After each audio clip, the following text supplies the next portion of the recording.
नमस्कार दोस्तों। आज की इस वीडियो में मैं आपसे एक अमेजिंग सक्सेस स्टोरी शेयर करने वाला हूं। और ये जिनकी सक्सेस स्टोरी है उनकी तो है ही, लेकिन साथ ही साथ मेरी भी सक्सेस स्टोरी है। ये सक्सेस स्टोरी है पुरी दर्शन की, यानी पुरी जगन्नाथ जी के दर्शन की। जिनकी ये सक्सेस स्टोरी है वो काफ़ी टाइम से जाना तो चाहती थी जगन्नाथपुरी, पर किसी न किसी रीज़न से वो नहीं जा पाती थी। फिर कुछ ऐसे सिचुएशंस बने कि वो सोलो ही निकल पड़ी जगन्नाथपुरी के लिए। और ये सब बहुत जल्दी हुआ, यानी अगर आप कोई जगह पे जाने का प्लान भी करते हैं तो आप 1 महीने पहले या 2 महीने पहले ही प्लान करते हैं। उन्होंने 1-2 दिन के अंदर ही प्लान करके अपनी टिकट्स भी बुक कर ली और उसके बाद घूम करके 1 हफ्ते में वो वापस भी आ गई। और इनसे मेरी बात हमेशा होती ही रहती थी, तो मैं हमेशा उनको बताता ही रहता था कि पुरी कितना अच्छा है, पुरी के लोग कितने अच्छे हैं, पुरी का खाना कितना अच्छा है। तो कहीं ना कहीं सारी बातें मैं उनको बताता ही रहता था पुरी के बारे में। और इसी बीच में किसी न किसी रीज़न से मैं वीडियोस बना ही नहीं पा रहा था, चाह भी रहा था तो भी नहीं बना पा रहा था। और फिर इतना लंबा गैप होने लगा कि मेरे माइंड में जो आइडियाज़ होते हैं वीडियो को लेकर के वो भी आने कम हो गए। तो जिनकी ये सक्सेस स्टोरी है, फिर मैंने उन्हीं से पूछा कि आप मुझे कुछ सजेस्ट करो कि मुझे कौन सी वीडियो बनानी चाहिए नेक्स्ट। तो उन्होंने कुछ टॉपिक सजेस्ट किए, जिसमें से एक टॉपिक था कि सक्सेस स्टोरीज आप शेयर करो। तो फिर मैंने उनको कहा कि सक्सेस स्टोरीज मैं तभी शेयर कर सकता हूँ जब कोई मुझे अपनी सक्सेस स्टोरी शेयर करे और मुझे अलाउ करे कि मैं आगे शेयर कर सकूँ। तो इस जगह पर उन्होंने कहा कि मैं अपनी सक्सेस स्टोरी आपके साथ शेयर करूंगी, आप उसे शेयर करना। और इससे पहले तक मैंने कभी भी उनसे ये नहीं पूछा था कि मुझे आप कोई आइडिया सजेस्ट करो, क्योंकि मोस्टली मैं उसी चीज़ पे वीडियो बनाता हूँ जिसमें मुझे बनानी होती है, चाहे कोई देखे या ना देखे। यानी मैं टॉपिक के सजेशंस लेता ही नहीं हूँ, बनाता ही खुद से हूँ, हमेशा अपनी इम्पल्स के थ्रू। लेकिन ये भी मैं कह सकता हूँ कि ये एक इम्पल्स की तरह ही थॉट आया कि मुझे उन्हीं से पूछ लेना चाहिए, क्योंकि जब उन्होंने पूरी जाना था तो सबसे पहले मुझे ही बताया था। और उनको बोला भी था कि मुझे आप फोटोज़ ज़रूर शेयर कीजिएगा जगन्नाथ मंदिर की। तो मुझे बहुत खुशी थी, क्योंकि वो कनेक्शन मैं फील कर पाता हूँ जगन्नाथ जी के साथ, क्योंकि मैं भी जाने वाला हूँ जगन्नाथपुरी जल्द ही। और बीच में मुझे थोड़ा गैप भी चाहिए था, लेकिन मैं गैप ले नहीं पा रहा था किसी ना किसी रीज़न की वजह से। तो सर्कमस्टेंसेस वैसी कुछ बन गई कि गैप तो लंबा हो ही गया। और इमीडिएटली मैं नहीं जा सकता पूरी, क्योंकि सभी की कंफर्मेशन जरूरी होती है जब आप ग्रुप में जाते हो। तो वो चीज़ें तो हो गई है, चलो।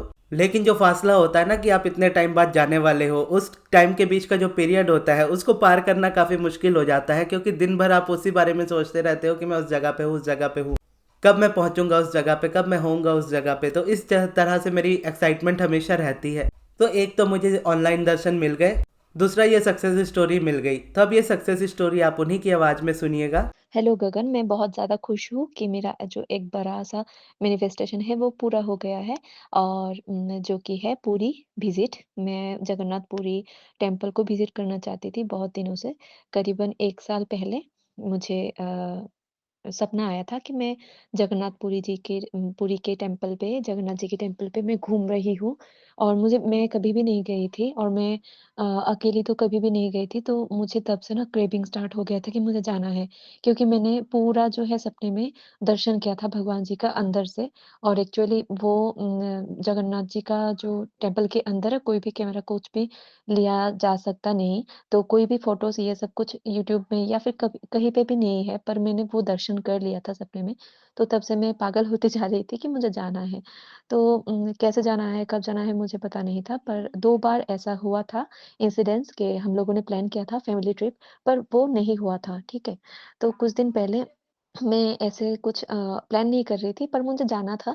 कुछ दिन पहले लाइफ़ में कुछ ऐसे अप्स एंड डाउन्स आए जो मुझे थोड़ा-सा मैं नॉर्मली बहुत ज़्यादा स्ट्रॉन्ग, बहुत ज़्यादा हैप्पी काइंड का इंसान हूँ, क्योंकि मैं लॉ ऑफ अट्रैक्शन पे बिलीव करती हूँ, यूनिवर्स पे बिलीव करती हूँ, मेडिटेशन पे भी बिलीव करती हूँ, मेडिटेशन भी करती हूँ, ग्रैटिट्यूड लिखना, वो सब कुछ मैं करती हूँ और मैं बहुत ज़्यादा खुश थी लाइफ़ में। पर लाइफ़ में ऐसा कुछ हुआ कि मैं थोड़ा-सा टेंशन में आ गई थी, घबरा गई थी और मुझे लग रहा था कि ऐसे मैं घबरा के रहूँ या फिर डर के रहूँ, तो मेरा जो अलाइनमेंट है वो थोड़ा-सा कुछ मतलब ऊपर-नीच हो जाएगा और मुझे ऐसे अपसेट रहना, टेंशन में रहना बिल्कुल भी पसंद नहीं। मैं खुश रहना चाहती थी। तो अचानक से एक दिन मैं मतलब ये प्रॉब्लम जब मैं फेस कर रही थी, फेस कुछ नहीं कर रही थी, मन के अंदर ही डर था। तो मैं अचानक से एक दिन सुबह-सुबह उठी और उसके बाद मैंने अचानक से ही ऐसे फ़ील हुआ कि मुझे यहाँ इस जगह से थोड़ा-सा कहीं पे घूम के आना चाहिए, कहीं पे जाना चाहिए। तो मैंने क्या किया, अचानक से ही सोचा कि मैं पुरी जाके आऊँ। मैं कहीं पे भी अकेली नहीं गई थी, मेरे स्टेट के अंदर भी मैं अकेली ज़्यादा नहीं जाती हूँ। एक तो ऐसा मतलब इंसिडेंस नहीं होता है कि मैं अकेली जाऊँ, और मेरे घर वाले उतना ज़्यादा जाने भी नहीं देते। ऐसे नहीं कि रिस्ट्रिक्शंस है, कुछ नहीं, पर जाने नहीं देते एक्चुअली, और जाना भी नहीं पड़ता।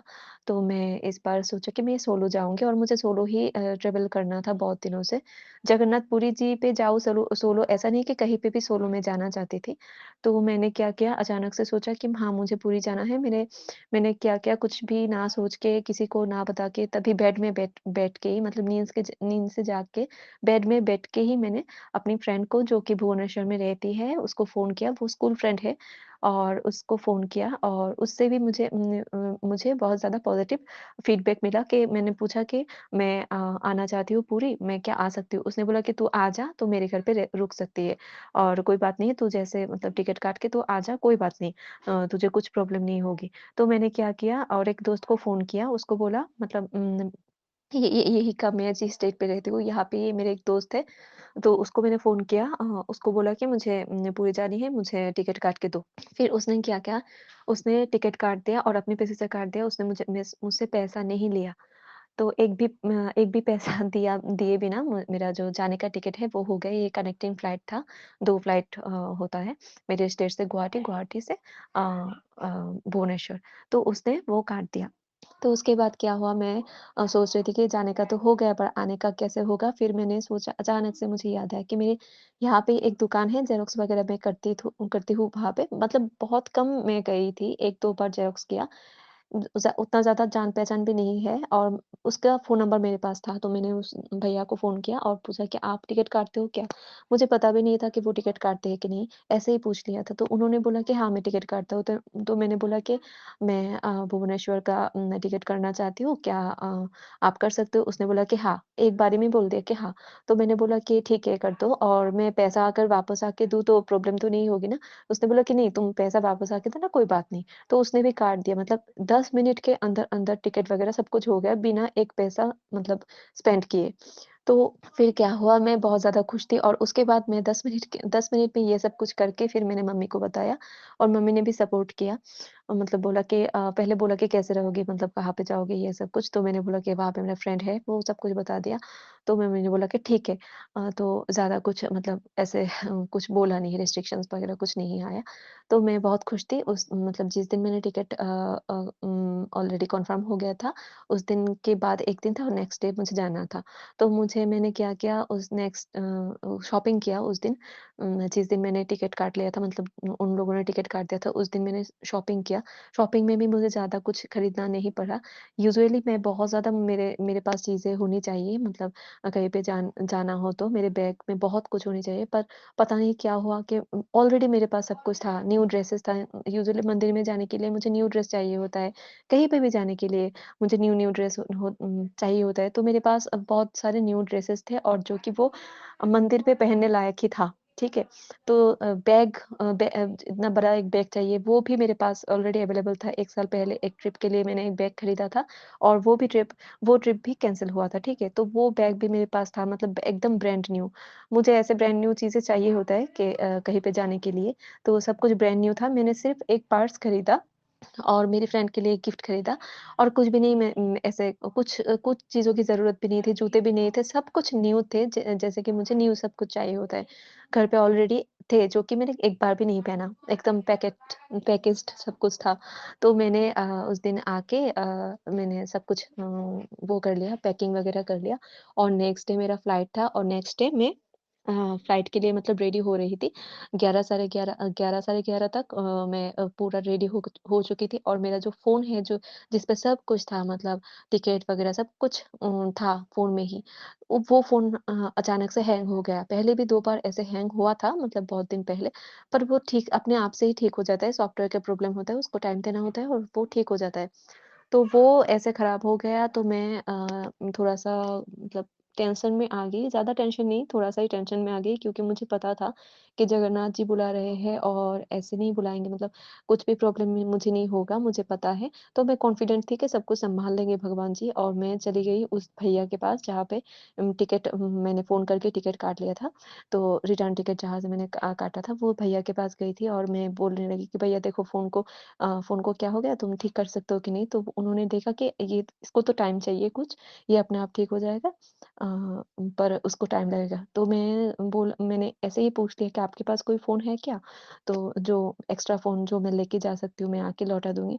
उन्होंने तुरंत बोला कि हाँ, लेके जाओ, एक फ़ोन मेरे पास मेरे दुकान पे होता है, जो दुकान की यूज़ के लिए होता है, तुम ये लेके जाओ। ये थोड़ा-सा स्लो है मैंने बोला कि स्लो है पर उसका तुम्हारा काम चल जाएगा। मैंने तो ऐसा सोचा था कि कीपैड वाला फ़ोन हो जाए तो भी मेरा हो जाएगा क्योंकि मुझे सिर्फ़ फ़ोन करना है।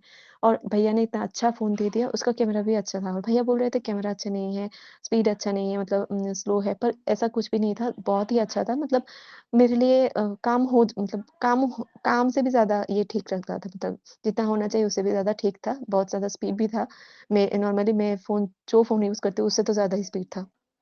तो उसको लेके उसमें सिर्फ़ 2 फ्रेंड का नंबर और मम्मी का नंबर डाल के मतलब व्हाट्सएप वगैरह इंस्टॉल करके उसपे लगा के मेरा सिम था 2 तो मैंने उसपे लगा दिया एक और मेमोरी कार्ड वगैरह घुसा के मैं चली गई एयरपोर्ट तक और मुझे इस बार ऐसा चाहिए था कि मैं जहाँ पे भी ट्रैवल करूँ, जो भी करूँ, मैं फ़ोन पे ज़्यादा टाइम ना स्पेंड करूँ। मैं पढ़ना चाहती थी कि जहाँ पे भी मैं जाऊँ, मैं पढूँ और चारों तरफ के चीज़ों को मैं ऑब्ज़र्व करूँ।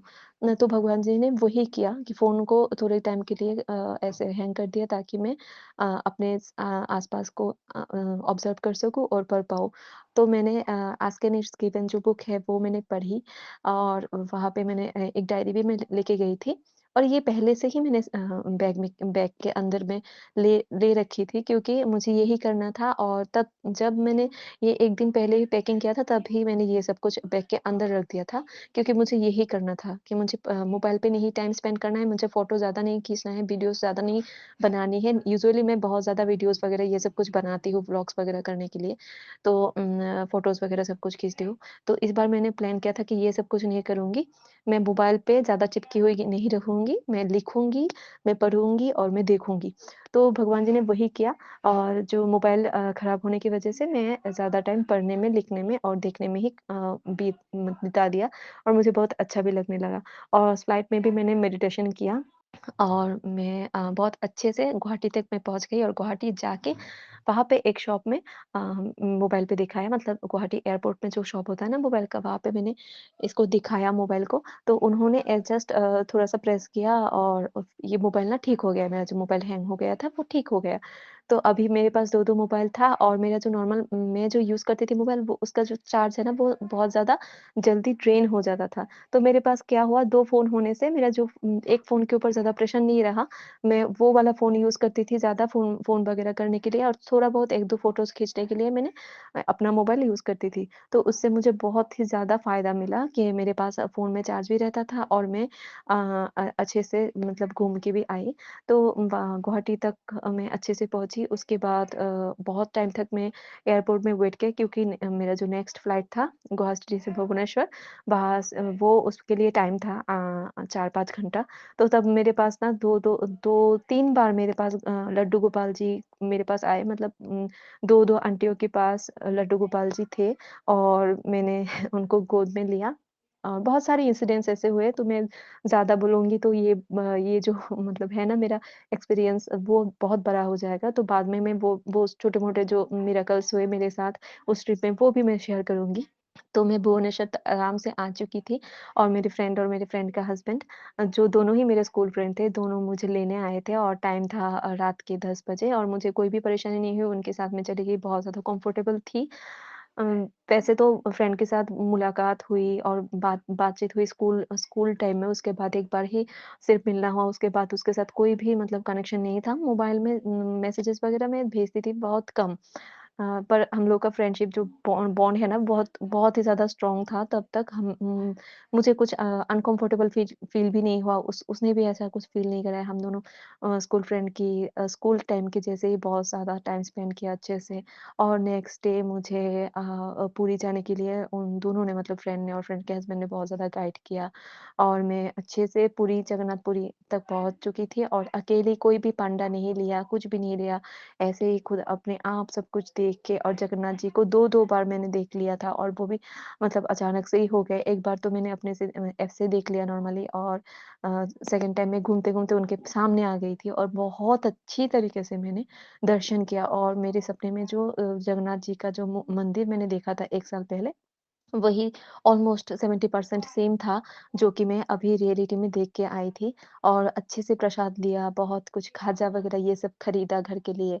प्रसाद लिया, अन्न भोग जो है वो मैंने बैठ के वहाँ पे लिया, ग्रहण किया और उसके बाद मैं सी बीच पे गई। मेरे लाइफ में पहली बार मैं सी बीच पे घूमी, सी को देखा मतलब समुद्र को देखा, वहाँ से बहुत ज़्यादा शॉपिंग वगैरह किया। मेरे पास कैश रुपए था, तो मैंने कैश शॉपिंग में सब कुछ मतलब बहुत अच्छे से मैं शॉपिंग कर पाई और सबके लिए मतलब घर के लिए भी कुछ-कुछ खरीदा। तो उसके बाद मैं फ्रेंड के घर पे आ चुकी थी और मुझे ऐसा कुछ भी टेंशन वगैरह पे फ़ील नहीं हुआ कि मैं अकेली हूँ या इतना दूर घर से आ गई। मुझे फ़ील ऐसा हो रहा था कि मैं लोकल हूँ, यहीं पे मैं रहती हूँ, ये मेरा नेटिव लैंड है, ये मेरा जन्म स्थान है। तो मुझे ऐसा फ़ील हो रहा था कि ये मैं यहीं की हूँ। मुझे कोई भी ऐसा अनकम्फ़र्टेबल कुछ भी फ़ील नहीं हुआ। और तो वहाँ से मैं आ चुकी थी फिर रात को आ चुकी थी फ्रेंड के घर। वो बसेस वग़ैरह चेंज करके 2-3 बार आना पड़ता है। मुझे बहुत अच्छी तरीके से वो मैं मतलब कर पाई। तो यहाँ से उस दिन मैंने रात को फ्रेंड के यहाँ ही रुकी और नेक्स्ट डे मुझे लिंगराज टेम्पल पे जाना था। तो जो कि फ्रेंड के घर से बहुत ही मतलब ऑलमोस्ट नज़दीक था। तो मैं वहाँ पे भी दर्शन किया, मेडिटेशन किया लिंगराज टेम्पल पे, बहुत ज़्यादा अच्छा लगा।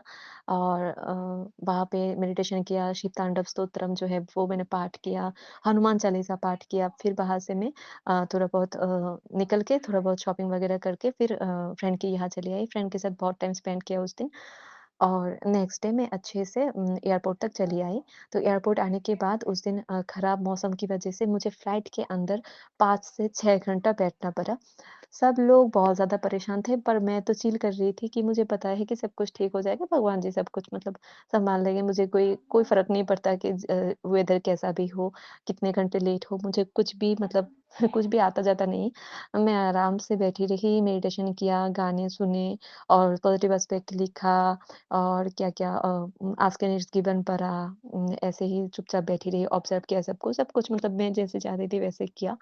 उसके बाद 5-6 घंटे के बाद फ्लाइट फिर टेक ऑफ किया, उसके बाद मैं अच्छे से गुवाहाटी तक आई, गुवाहाटी से फिर मैं अगरतला तक आ चुकी थी और अ, मैं अ, मैं बहुत ज़्यादा खुश थी। अ, मैं क्या बोलूँ और जो इंसान मतलब अपने स्टेट पे ही अच्छे से अकेली नहीं जाती थी, वो इतने दूर तक मैं इतने अच्छे से घूम के आ गई और ये बहुत अच्छा सब कुछ मैनेज हो गया। मैं सब कुछ तो वीडियोज़ में बता नहीं सकती हूँ। सॉरी वॉइस में बता नहीं सकती हूँ। बहुत कुछ ऐसा था और मैंने शेयर नहीं किया जो कि अपने आप मैनेज हो गया। कैसे मैनेज हो गया मुझे पता नहीं था। जो भी कुछ था मतलब जो भी कुछ प्रॉब्लम वगैरह था सब कुछ सॉल्व हो गया। मैंने आने के बाद सब कुछ सॉल्व्ड था। मतलब मैं क्या बोलूँ भगवान जी को बहुत ज़्यादा थैंक यू। गगन ने भी मुझे बहुत ज़्यादा हेल्प किया, गाइड किया पूरी के लिए। तो उसको भी बहुत ज़्यादा ज़्यादा थैंक यू, सभी को थैंक यू, यूनिवर्स को थैंक यू। और मेरे साथ जो भी कुछ हुआ और भी बहुत ज़्यादा मिरेकल्स हुए तो मैं सक्सेस स्टोरी और भी शेयर करती रहूँगी। तो थैंक यू सो मच। सबको मैं यही बोलना चाहती हूँ कि यूनिवर्स पे ट्रस्ट करें, भगवान जी के ऊपर ट्रस्ट रखें, अपने आप के ऊपर ट्रस्ट रखें। कोई भी ऐसा मतलब सिचुएशन नहीं है कि भगवान जी हमें छोड़ देते हैं। हम ही भगवान जी को बीच-बीच में ट्रस्ट नहीं करते। तो उसके वो नहीं करना चाहिए, हमेशा ट्रस्ट करना चाहिए क्योंकि भगवान जी ये नहीं देखते कि हम कैसे हैं, कैसे इंसान हैं, कि क्या किया है हमने। भगवान जी हम लोगों को हमेशा प्यार करते हैं, हमेशा। तो ये मैं एग्ज़ाम्पल हूँ और मैं खुद को बहुत ज़्यादा लकी मानती हूँ कि मैं इतना ज़्यादा ब्लेसिंग मेरे ऊपर है हमेशा और मैं ऐसे ही ब्लेस्ड रहूँगी मुझे पता है और ऐसे ही लकी मैं रहूँगी। तो थैंक यू सो मच गगन, ऐसे ही सबको गाइड करते रहना। तो ये थी हमारी आज की सक्सेस स्टोरी। आपको ये सक्सेस स्टोरी कैसी लगी कमेंट्स में ज़रूर बताइएगा। और इस तरह की अगर आप एक और सक्सेस स्टोरी सुनना चाहते हो जो पूरी तरह से मेरी पर्सनल सक्सेस स्टोरी है, तो ये वीडियो आपके स्क्रीन पे आ रही है, आप यहाँ से जाकर के इस वीडियो को देख सकते हो। और ये वीडियो आपको कैसी लगी कमेंट्स में ज़रूर बताइएगा। और इस वीडियो को यहाँ तक देखने के लिए बहुत बहुत धन्यवाद।